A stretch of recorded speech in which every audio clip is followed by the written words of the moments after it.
Hello and happy National Poetry Month.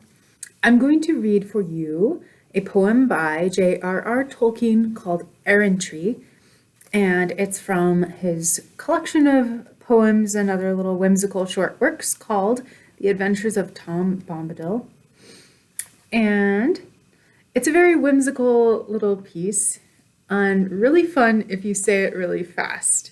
So I'll do my best, and you can feel free to laugh if I trip over my words. This is Errantry by J.R.R. Tolkien. There was a merry passenger, a messenger, a mariner. He built a gilded gondola to wander in, and had in her a load of yellow oranges and porridge for his provender. He perfumed her with marjoram and cardamom and lavender. He called the winds of argosies with cargoes in to carry him across the rivers 17 that lay between to tarry him. He landed all in loneliness, for stonely the pebbles on the running river Darylin goes merrily forever on. He journeyed then through meadowlands to shadowland that dreary lay, and under hill and over hill went roving still a weary way.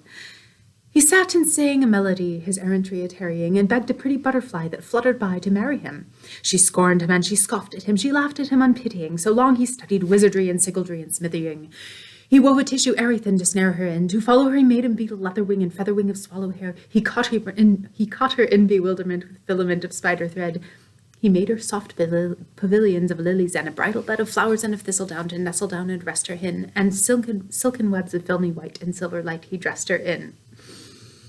He threaded gems in necklaces, but recklessly she squandered them and fell to bitter quarreling. Then sorrowing he wandered on, and there he left her withering, and shivering he fled away, with windy weather following, on swallowing he sped away. He passed the archipelagos where yellow grows the marigold, where countless silver fountains are and mountains are of fairy gold. He took to war and foraying, a harrying beyond the sea, and roaming of Belmary and Thelemy and fantasy.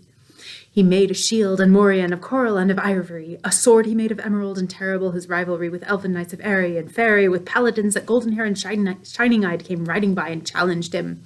Of crystal was his habergeon, his scabbard of chalcedony, and silver-tipped at plenilune his spear was hewn of ebony. His javelins were of malachite and stalactite. He brandished them, and went and fought the dragonflies of paradise, and vanquished them.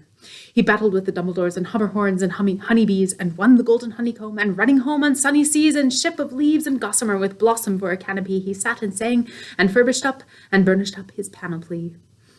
He tarried for a little while in little isles that lonely lay, and found there naught but blowing grass, and so at last the only way he took, and turned, and coming home with honeycomb to memory, his message came, and errand too. In daring do and glamoury he had forgot them, journeying and tourneying, a wanderer. So now he must depart again, and start again his gondola, for ever still a messenger, a passenger, a terrier, a roving as a feather does, a weather-driven mariner. That was Errantry by J.R.R. Tolkien, and if you missed a few of the words in there, feel free to check it out.